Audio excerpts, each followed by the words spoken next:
একজন 5 ফুট, অন্যজন 3 ফুট 3 ইঞ্চি।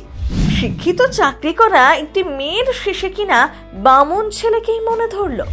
এমন কটাক্ষ শুনতে হয়েছে অনেক। বরেখানে কোণের চেয়ে প্রায় ফুট 2 খাটো, তাতে কি, মনের মিলটাই তো আসল। তবেই তো ভালোবাসা ভালোবেসে বেঁধে রাখে একে অপরকে। সুস্মিতা আর তমজ্যোতির লড়াইটা সহজ ছিল না।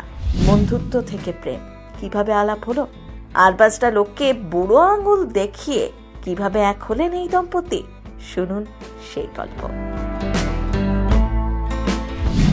প্রেম করেছি, বেশ করেছে, সুস্মিতা তমজ্যোতির এটাই মনের কথা।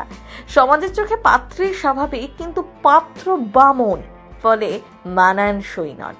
কিন্তু প্রেম কি আর এত শত বোঝে? কলকাতা শহরে একাই থাকতেন সুস্মিতা। হঠাৎ ভীষণ অসুস্থ। সোশ্যাল মিডিয়া থেকে আলাপ হওয়া তমজ্যোতি কিন্তু হাতটা বাড়িয়ে দিয়েছিলেন। সেই থেকেই মন দেওয়া নেওয়া শুরু। 2014 সাল। কর্মসূত্রে দুজনেই তখন কলকাতায়। ফেসবুক আলাপ, তারপর বন্ধুত্ব, সেই বন্ধুত্ব গড়ায় প্রেমে।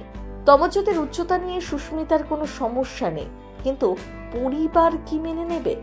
তমজ্যোতির সাথে মেয়ের বিয়ে, নইব চ। তারপর শুরু হলো সেই লড়াই। বর্ধমান থেকে কলকাতায় আসা মেয়েটি প্রথম সাহস দেখিয়ে বামন তমজ্যোতির কথা তার মাকে জানায়। রাজি না হলেও পাত্রটিকে একেবারে বাতিলের তালিকায় তিনি ফেলে দেননি, কিন্তু মেয়ের বিয়ের বিষয়ে বাবার কথাই শিরোধার্য, তাই তাকে আগে জানাতে হবে। এদিকে সুস্মিতা নিজের সিদ্ধান্তে অনড়, কিন্তু ততদিনে সুস্মিতা নিজের সিদ্ধান্ত নিয়েছেন, বিয়ে করলে তমজ্যোতিকেই করবেন। সুস্মিতা বাবার মন জয় করলেন তমজ্যোতি নিজে। গান পাগল মানুষটির পছন্দের শিল্পীর রেকর্ড করা সিডি সেই কোম্পানি থেকেই বেরিয়েছিল, যেটি তমজ্যোতির সংস্থা। 4 বোনের মধ্যে সুস্মিতা মেজো। বিয়ের দিন মণ্ডপে বরবেশে বামন পাত্রকে দেখে আত্মীয়রা কি বলবেন সে কথা ভেবে দোলাচলে পড়েছিলেন করে। তবে সেসব কাটিয়ে উঠতে অনেকটা সাহায্য করেছে সুস্মিতার মনের জোর। এরপর আসে সেই শুভ দিন, 2021 সাল 14 ফেব্রুয়ারি, প্রেম দিবস।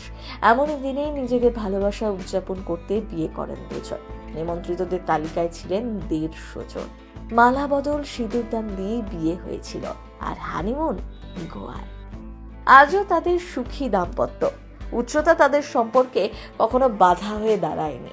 দুজনে দুজনের প্রিয় বন্ধু হয়ে উঠেছে। আসলে সত্যিকারের ভালোবাসা থাকলে কোনো বাধাই বাধা নয়, বরং ছবি তোলার সময় এখন তমজ্যোতির উচ্চতায় বসে পড়েন সুস্মিতা। এভাবেই ভালোবাসা জিতে গিয়েছে তাদের দুজনের মনে।